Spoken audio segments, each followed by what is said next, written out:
பிரியாணி பண்ணும்போது நோட்டீஸ் பண்ண வேண்டிய 2-3 முக்கியமான விஷயங்கள் வந்து இந்த மாதிரி இந்த நம்ம போடுற தக்காளி, வெங்காயம் இது எல்லாமே நல்லா வதங்கணும். சரிங்களா? இந்த மாதிரி ஒரு கன்சிஸ்டன்சி க்ரீமியாக இருக்குது பார்த்தீங்களா? எதுவுமே வெளியே தெரியாது. ஸோ இது வந்து நல்லா நம்ம வதக்க வதக்க அந்த பிரியாணிக்கு வந்து ஒரு என்ன சொல்கிறது, நல்ல ஒரு டெக்ஸ்சர் கொடுக்கும். இந்த டைமில் வந்து நல்லா கட்டியான தயிரில் கொஞ்சம் பிரியாணிக்கு நம்ம யூஸ் பண்ணும்போது புளிப்பு தன்மை இருந்தால் தான் டேஸ்ட் வரும் பிரியாணி. இதுவுமே வந்து ஒரு மஸ்டான ஒரு விஷயம்.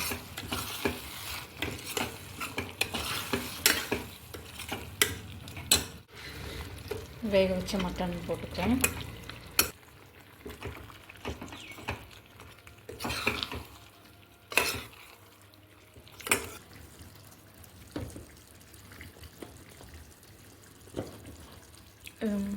கொத்தமல்லி பாருங்கள் எவ்வளோ ஃப்ரெஷ்ஷாக இருக்குது, செடியிலேருந்து பறிச்ச மாதிரி. ஏன்னா அந்த ஈரப்பதம் இருக்குது இல்லையா, அந்த நம்ம போட்ட அந்த ஒயிட் காட்டன் கிளாத்தில். ஸோ அது வந்து ஃப்ரெஷ்ஷாகவே வச்சுருக்கோம். இந்த டைமில் வந்து கொத்தமல்லி ஃபஸ்ட்டே சேர்த்துட்டிங்கன்னா வந்து கொத்தமல்லி மட்டும் வதங்கக்கூடாது.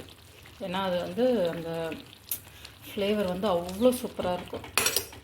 ஸோ அது இறக்கும்போதும் போடலாம், இந்த டைம்லேயும் போடலாம். நல்லா மிக்சிங் ஆகும் இந்த பிரியாணி ஃப்ளேவர் கூட. நிறைய பேர் சொல்லுவாங்க ரைஸ் நல்லா ஃபஸ்ட்டு வந்து ரைஸ் நல்ல குவாலிட்டியாக இருக்கணும். நம்ம போடுற ரைஸ் நல்லா ஃபஸ்ட்டு வந்து ரைஸ் நல்ல குவாலிட்டியாக இருக்கணும்.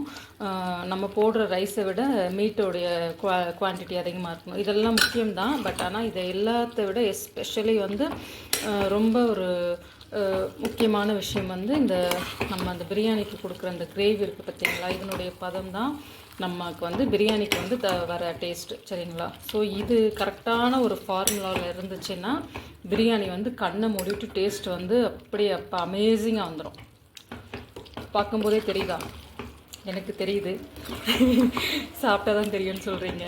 பட் இருந்தாலும் வந்து நல்லா தான் இருக்கும் என்னுடைய பிரியாணி. இப்போ இதுக்கு அடுத்த லெவல் வந்து நம்ம வந்து தண்ணி ஆட் பண்ணிக்கலாம். தண்ணி ஆட் பண்ணிவிட்டு தண்ணி கொதிச்சதுக்கு பிறகு வந்து ரைஸ். சரிங்களா? ரைஸ் போட்டுட்டு ரொம்ப ஹை ஃப்ளேம் வைக்கக்கூடாது. கரெக்டான ஒரு பக்குவம் இது. பிரியாணி வந்து அந்த அளவுக்கு இது இந்த கிரேவி பார்க்கும்போதே நமக்கு தெரியும்.